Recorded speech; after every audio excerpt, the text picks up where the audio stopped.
So, but anyhow, we lived in Federal Hill for years and years. And when I was about, we would, the family was close, we'd stay together, we were happy. It was you read The Tale of Two Cities. Well, anyhow, it was the best of times, and then it was the worst of times. For pretty much, maybe, I don't know how it was in Paris, but that's what it was. And when the family got together, my Uncle Joe Santoro, where they lived, they had a big piece of land there. They had a big piece of land, and what he did is he went into the gravel business. He got a truck, and he would sell gravel. The reason he went there, and he bought that, is there was a hill, and it was all gravel, and that's where he dug the gravel that he used to sell to contractors that would make concrete. On Herbert Street? On Herbert Street? Yeah. He had a gravel pit? That was his first gravel pit. On Herbert Street? On Herbert Street. Who knew that? I didn't know. You know where the... Yeah, I know where it is. All right. You know where it is? The North End, yeah. Well, the history there is that they came to visit us, and we were living then in a place called Gessler Street. Yeah. And Gessler Street was not far from Cortlandt Street. And I was 5 years old, and my mother wanted to move there because when I was 6 years old, I had to go to school. And she wasn't looking for the apartment. She wanted to see how far I had to walk and where did I have to walk from the house to the school. And the Cortlandt Street School, which... Where's Cortlandt Street? In Federal Hill. Oh. In Federal Hill. Between Atwells and Broadway. Yeah, but that little walk, there was no crossing of any streets, so she rented the apartment.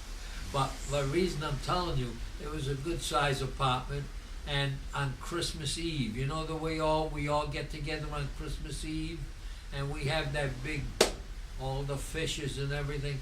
Well, we had a time, and so what my mother and father had done, invited the Santoro family to come over and join us for Christmas Eve. So they came to our house, and we all had a beautiful Christmas Eve. Problem was, when they got home, the house was on fire. The house burned down. Something happened, and they lost the house on Herbert Street. It burned. It was demolished afterwards. And they moved into an apartment in that area right there where Fruit Hill Avenue comes down to Manton Avenue. They rented an apartment, and he had his family there. So what he did is, if you go there, you'll notice, if you go into Herbert Street, right at the first house on the right is, are we okay, Bob? Yeah. Yeah, I got to change tapes. I'll wait. I Okay. told you it was going to be long. No, it's fine. So that house on Herbert Street Is a relatively new house. The house on Herbert Street where what that lady Liz I met the other day. Remember that lady I met? Yeah, that was my uncle's house. He built it. I watched him build the house. Right. And that was that. You know where the new house is up there? Oh, up the hill. Just up further from Yeah. it.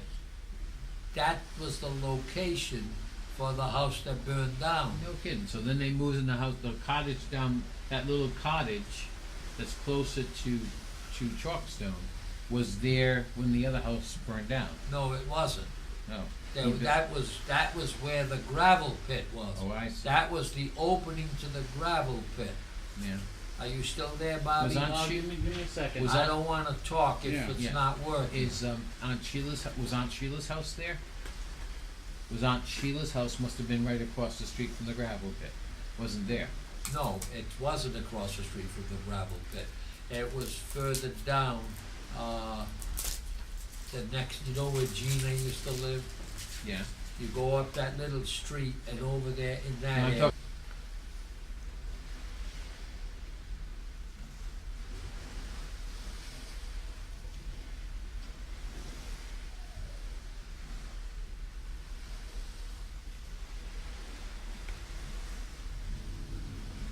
Take this one. I can No, I stand. can, It's there's hurting another. my butt anyway. There's another one. Oh, really? Dad, this one too. Good. You do this. Up this way. No. Touch my hand with your toe. Good. Now touch my hand with your toe. Yeah, just do that action, but bend at the ankle. Come on in. Oh, wait a second. 1 minute.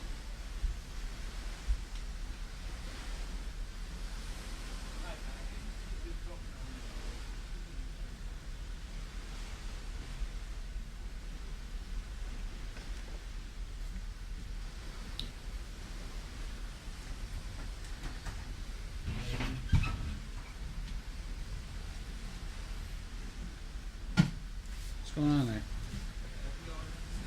All right, where were we? Well, so why am I Robert and why is he Robert?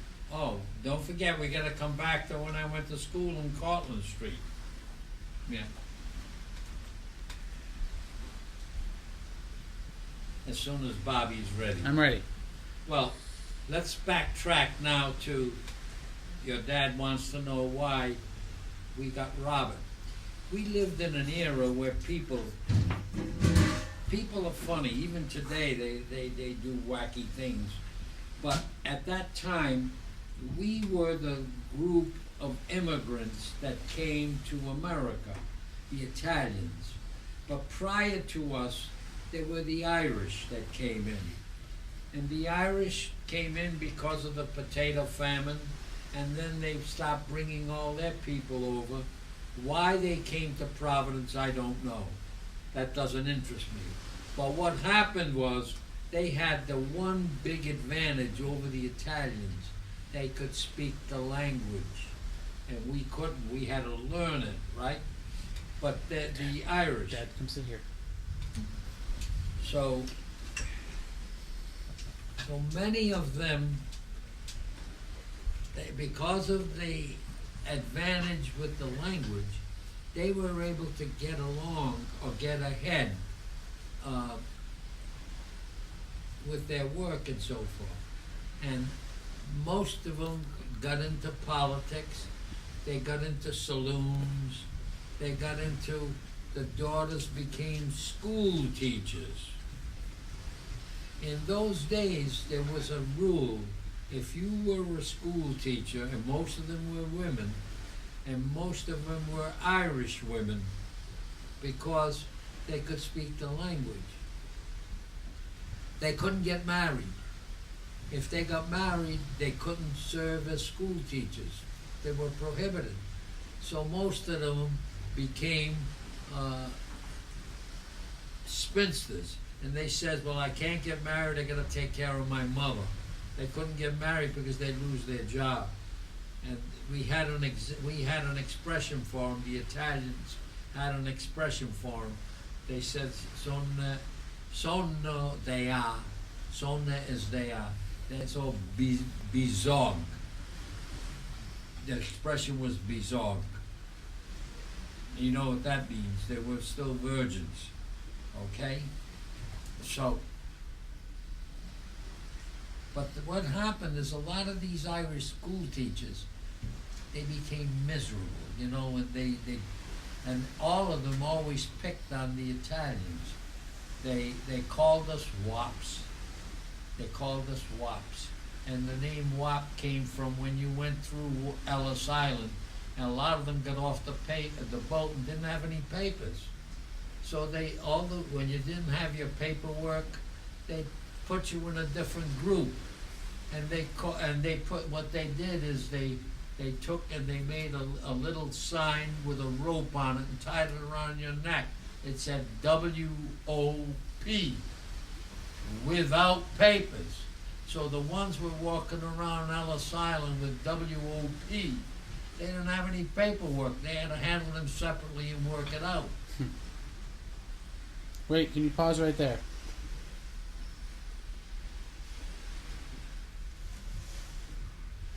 Okay? Yep. So a lot of these Irish women, and many of them then, we were young children, and most of them were in their 30s and 40s, and they had a chip on their shoulder, and they all picked on the other foreigners that came in because of the language barrier.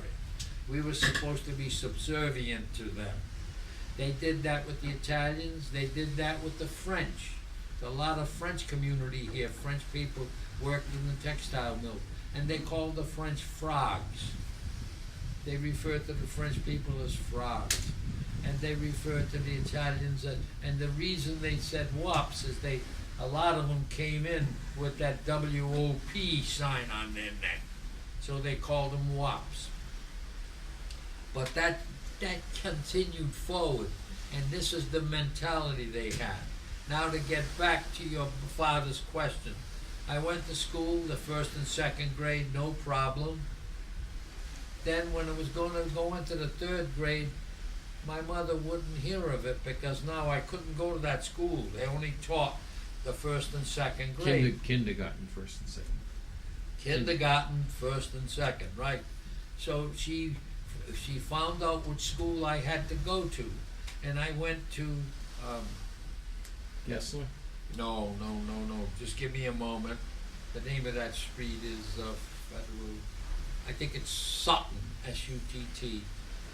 Sutton, it might be Sutton Street. I know the streets, but I'm a little bit vague on it now. And there was a school there that not only taught the first and second grade, it also taught the fourth grade, Usually, the fourth and fifth. usually it was schools that they had kindergarten 1 and 2, 2 classrooms at each. Then you went 4, 5, and 6, like at Messer Street School. Yeah, but no. And then people went to Bridgham for 7, 8, 9. And 7, then- 8, and 9, I went to Bridgham. Yeah, But 4, 5, and 6, I went to Kenyon Street School. that's right. Now, Kenyon Street School is not far from that Sutton Street School. And both of them we only had to cross one little side street either way. Okay? So, my mother took an apartment on Federal Street, and that's where we wound up living until we bought the house on Chalkstone. Chalkstone. But when I went to school in the fourth, fifth, and they didn't do this on the first, second, and third grade. But starting in the fourth, fifth, and sixth, we had a different group of teachers, you know, and the principal was named McNally, M-C-N-A-L-L-Y. You know what nationality he was. And most of them, Miss Riley, and then they had Miss. They were all misses though. They all miss. Because if you got married, you lost your job. I'm honest. No, it's true. Now, I take care of them now. They're all 90. I take care of them now. They're all 90. no kidding. Did they ever get married? No. None of them. But anyhow, they were absolutely rude to the Italian people, and they shouldn't have been. And Particularly because they're on Gessler Street. what? Particularly because they're on Gessler Street, where all the kids are Italian there. Yeah, but what happened was a lot of the kids were named Antonio. They had no problem with Antonio, or no problem. They called him Anthony when they went to school, and another one Luigi. Well, they managed to get Luigi, and all the other names. No, right? they all turned into Louis. What? They all turned into Louis. And but anyhow, they love to belittle you, and whenever they called on me, the teachers are Angelo. I hated it. I hated the way they addressed me. I just hated it, and it was those Irish school teachers that made. I mean, Angelo is a perfectly beautiful name. But the way they treated you, it just worked on me, and I couldn't stand it. And I noticed the other kids were named different names, and there were a couple of kids that were named Roberto.